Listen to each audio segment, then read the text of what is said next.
जगह पर रहने वाले लोगों को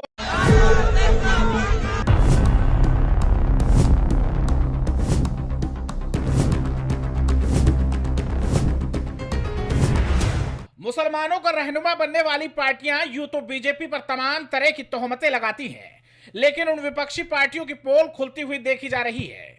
कांग्रेस, सपा समेत तमाम विपक्षी दलों का यही कहना होता है कि बीजेपी शासित राज्यों में बुलडोजर मुस्लिमों को टारगेट करके चलाया जाता है, लेकिन अब उन्हीं पार्टियों के लोग मुस्लिम बस्तियों पर धड़ल्ले से बुलडोजर गरजवा रहे हैं।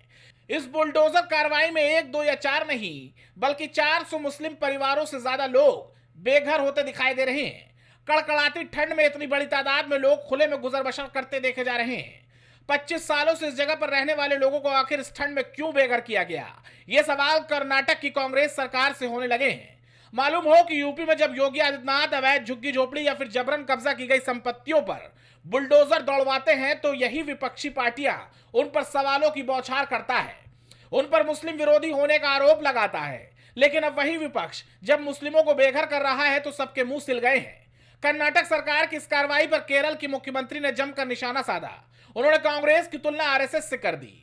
उन्होंने बोला कि बेंगलुरु में फकीर कॉलोनी और वसीम लेआउट को बुलडोजर से ध्वस्त करना, जिससे वहां वर्षों से रह रहे मुस्लिम परिवारों को विस्थापित होना पड़ा, बुलडोजर राज के क्रूर सामान्यीकरण को उजागर करता है।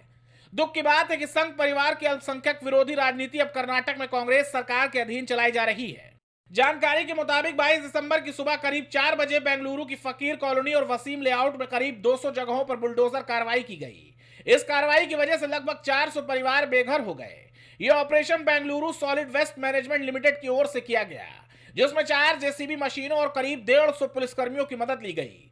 कर्नाटक सरकार को जब लेफ्ट पार्टियों ने घेरना शुरू किया तो इसके जवाब में कर्नाटक के डिप्टी सीएम डीके शिवकुमार ने उन पर पलटवार भी किया।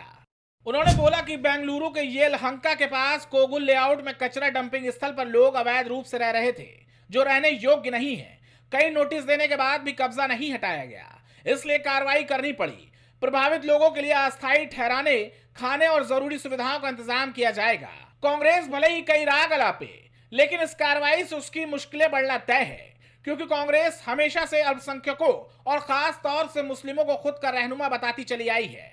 इन्हीं के बल पर कांग्रेस को सत्ता भी हासिल हुई। ऐसे में अब ये कार्रवाई कांग्रेस को आने वाले समय में कई जगह झटका दे सकती है। खैर, कर्नाटक के बेंगलुरु में हुई ये कार्रवाई पर राजनीति का पारा बढ़ना तय है, क्योंकि कांग्रेस बीजेपी पर मुस्लिमों को टारगेट करने का आरोप लगाती चली आई है, लेकिन इस बार वो खुद इस मुद्दे पर घिरती नजर आ रही है। Desk report, prime TV.